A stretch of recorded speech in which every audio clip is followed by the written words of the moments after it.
Bro മാർവെല്ലിംഗ് കോപ്പുകൾ കണ്ടു കണ്ടു ഇന്ദ്രജിത്തേട്ടൻ്റെയും സർജോണയൊക്കെ performance അങ്ങനെ ഗംഭീരമായിട്ടുണ്ട് ഇന്ദ്രേട്ടൻ ഈ പറഞ്ഞ പോലെ നമുക്ക് ഇന്ദ്രേട്ടൻ ഗംഭീര പെർഫോമൻസ് എനിക്കും വില്ലനാന്ന് തോന്നിപ്പോയി.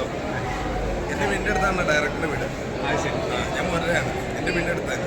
എവിടെ വീടോടെ അത് ത്രില്ലല്ല സ്റ്റണ്ടൊക്കെ ഞങ്ങൾ പ്രതീക്ഷിച്ചു. ലാസ്റ്റ് വേറെ മൂവി ഉണ്ടായിട്ടുണ്ട്. സ്റ്റണ്ടൊക്കെ ഒറിജിനലാണ് അപ്പോൾ മറ്റേ ഇന്ദ്രജിത്തോടൊപ്പം അഭിനയിച്ചപ്പോൾ എങ്ങനെ ഉണ്ടായിരുന്നു എക്സ്പീരിയൻസ്? ഇന്ദ്രേട്ടൻ ഭയങ്കര അങ്ങനെ പരിചയത്തൊന്നുമില്ല. പുള്ളി എന്നെ ഇങ്ങോട്ട് വന്നിട്ട് കാര്യങ്ങളൊക്കെ പറഞ്ഞു. ഈ സർജോനെ ചവിട്ടിയതൊക്കെ ഒറിജിനലാണ്. എല്ലാ കാര്യങ്ങളും അങ്ങോട്ടും ഇങ്ങോട്ടൊക്കെ ഏതാണ്ട് അതിൽ തന്നെ ചില സ്ഥലത്ത് സിനിമയിൽ ട്രിക്കാണെന്ന് പറയുന്നത് പോലെ ഇവിടെയൊക്കെ ഒരു മുറിവൊക്കെ ഉണ്ട്. അതൊക്കെ നമ്മൾ താഴെ വീഴുമ്പോഴേക്കും ചേട്ടന്നല്ല ഞങ്ങൾ ആത്മാർത്ഥമായിട്ടൊരു കാര്യം ഞാൻ പലരെയും പറയാം. ഈ സംഭവം കണ്ടിട്ട് ഒറിജിനാലിറ്റി ഫീൽ ചെയ്യുന്നു. കാരണം നിങ്ങൾ അഭിനയമായിട്ട് തോന്നുന്നില്ല, ലൈഫിൽ നടക്കുന്നില്ലടാ ഒരു സംഭവം. കാരണം വെച്ചാൽ ആ ഒരു വില്ലൻ സ്ഥാനം ചെയ്യുമ്പോൾ നിങ്ങളത് ചിരിയൊന്നുമില്ല.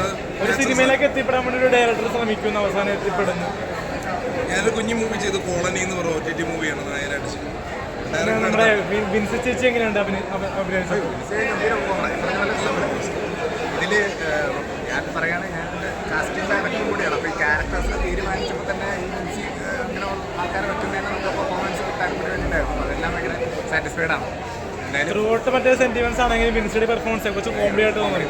കോമഡിൻ്റെ എല്ലാം ഉണ്ട്. ഞാൻ പറയുന്നത് ഫാമിലീസിന് കുറേ നാൾക്ക് ശേഷം ക്ലീൻ ആയിട്ടുള്ളൊരു എൻ്റർടൈനർ പരിപാടി. ഫാമിലീസിൽ നിന്ന് ഏട്ടൻ്റെ പേര് ശരൺ.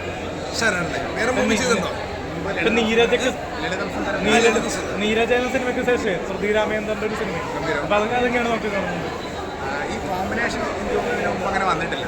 ഇവരെല്ലാം ഇൻഡിവിജ്വലി നല്ല ആക്ടേഴ്സാണ്. അവരൊരുമിച്ച് ഭയങ്കര ഓക്കെ, താങ്ക് യു ബ്രോ.